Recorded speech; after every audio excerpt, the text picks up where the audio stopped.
All right. We are back here at Song of the Day, coming to you from the Rock Cave. I'm your host, Mark Pierce. It is Thursday. What's going on today? Another good week in the cave. A little driving and crying yesterday. Listen to that album. That brought me back. Some good music there. What are we talking about today? Well, today, Facebook reminded me this week. You can say what you want about Facebook. I have got really not a ton of issues with it, but I do love the memories section. If you're a poster, if you post things in your life, then you can look back and see things that happened on that day. So that's pretty cool. And this week in 2017 is where we're going back. So I was reminded about a concert that my family went to, and that concert was Katy Perry. So yes, we are talking about Katy Perry in the Rock Cave. The Rock Cave, we've done jazz, we've done reggae, we've done a little bit of rap, 2 shows on rap, but it's all about music really, even though it's called the Rock Cave. And we really like Katy Perry in this house. Yes, I have 2 daughters, and so that was a big part of it, but this is a fun story, so we're going to tell it today. Katy Perry, born in Sacramento, California. She's in 1984, I think. I think she's 30, in her mid-30s now. Of course, she became really big in 2008 when that single "I Kissed a Girl" came out. Remember that? That was a pretty big deal. I remember that. And also "Hot and Cold." Those are decent songs. Those are pop songs that I didn't mind them when they were out, and I enjoyed that music. Fast forward 2010, she puts out "Teenage Dream." Of course, that is the one that is huge. 5 number 1 hits. The first female artist to have 5 number 1 songs from one album, tying Michael Jackson's record. Pretty amazing. Fireworks, E.T., Last Friday Night, Teenage Dream, all that stuff. It's all good. Love that music. And it's great when you're raising kids. And yes, my girls know all about the music that I listen to. They are properly raised on music education. They listen to pretty much everything that I listen to as far as music is concerned. I have no complaints, but this was music that we could listen to together that was also relevant to their lives. So that was pretty cool as a parent because we liked it. And it was fine. And then she put out the documentary in 2012, Part of Me. So that's when things changed as far as our appreciation. So if you have not seen Part of Me, for the documentary from 2012, you might just appreciate Katy Perry a little bit more if you don't already. And it's dated, but you should watch it and check it out because it tells her story up until that point, and it's a good story. 2013, Prism, of course. Roar, Dark Horse, but Roar being the anthem that you'd hear, and all over the place in school. All the students would sing it in chorus. It's a great song. That's a great song. She was the first artist to have multiple $1 billion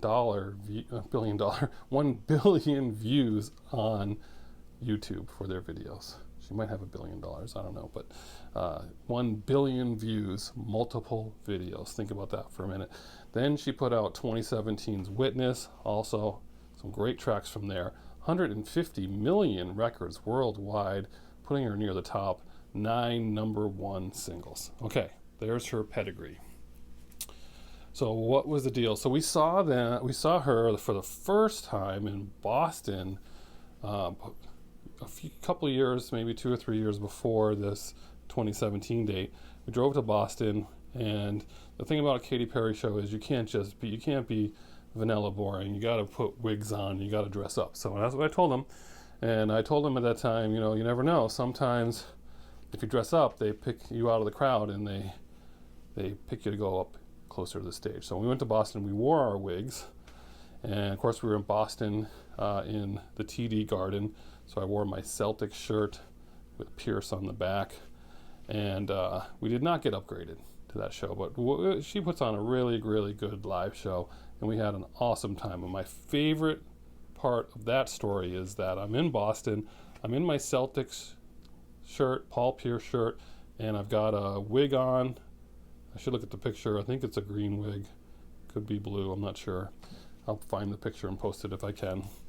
And I'm walking in with my wife and my daughters, and this guy walks by me like a real Southie accent. It's this guy, he just like looks at me, and he gets a big grin on his face, and he says, "Now that's a effing dad. That's a effing dad right there. That's what I'm talking about." I mean, he was just like so fired up, and I was like, that was pretty cool. That made my night. So there you go. So fast forward, September 2017, September 21st, 2017, we get tickets to go see her again at Mohegan Sun. Excited all about it. Once again, donning our wigs, because we have nosebleed seats, and we kicked it up a notch with these crazy like cat shirts that I got online. Anyway, we had some pretty crazy outfits, and I said, we got to wear these.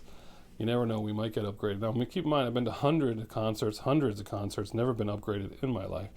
And we went to dinner at a nice restaurant in the casino, dressed in our wigs and shirts, and they're kind of making fun of me. And I said, you know, you never know. And you know what? This is your time to be weird.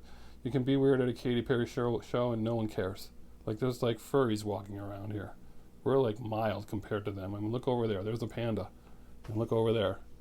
You know, there's a shark. I mean, you know, we're like nothing.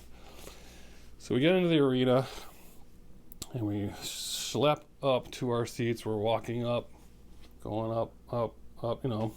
People like, you know, they're commenting, they like our outfits. And we get up against the wall, way up in the back, and we were there for literally maybe 3 minutes. And all of a sudden I look, and there's like what appears to be people who work at the arena coming up the stairs. And I was like, can this even be? Is this even possible? And they come up to us and they said, "Hey, how you doing?" And we're like, "We're good." Yeah, you know. It's like, and I was like, yes. And they're like, "Love your outfits. Would you guys like to have better seats?" And we were like, "Yes, we would." And marches us down, and we're just like, "Yeah." And marches us down right to the side of the stage. Awesome seats for the Katy Perry show. And it paid off for the only time every concert that I went to where we got upgraded like that. But that was awesome. And it was even close to being like even more amazing. But we were so close. She puts on such a good show. I mean, the show is just, you don't have to know any of her songs. It's just a feel-good music, entertaining. The stage show is great. I mean, there's nothing not to like. Everyone's happy. It's really, really good. But there's a section of the concert where she brings out these giant basketballs, giant basketball hoops, and she says, "Are there any dads out there? Are there any dads in the crowd?" And, you know, my section's like trying to go, my family and the people point at me trying to like get her. And it was so close. She picked someone like kind of near, and then she turned and we made eye contact. This is not a lie. We did see each other. And I was like, I know she knows that I was the one that got away. I'm the one that got away. But anyway, pulled a guy up there to shoot some basketball hoops or whatever. That was fun. Anyway, that's our Katy Perry story. We love her music. Hard to pick a song of the day, sort of, but not really, because I've got two that I want to talk about, and that is one of our favorites that you may not know, but you might know. But the one that we love, because we love the title of it, is "This Is How We Do." Very catchy, just awesome song, and it's also just a mantra, right? Like if we're doing something fun or whatever, say "This is how we do." So that's your first song of the day. And the second one is, in the concert, this song just was really, really catchy, and hadn't remember hearing it first, and I just remember going back and listening to it afterwards, and it was just really, really fun to see live, and it's changed to the rhythm. I just really love this song. So these are two songs from Katy Perry. So many good ones from her, but those are two ones to highlight. And we've got Katy Perry in the Rock Cave, and we're at like 9.5 minutes. Unbelievable. I haven't done that in a while, but Katy Perry deserves it. So that's your songs of the day on this Thursday. A little Katy Perry in the cave. Enjoy your day and whatever you're doing. And Octane Friday tomorrow coming up. Have a good one, and as usual, I'll catch you on the flip side.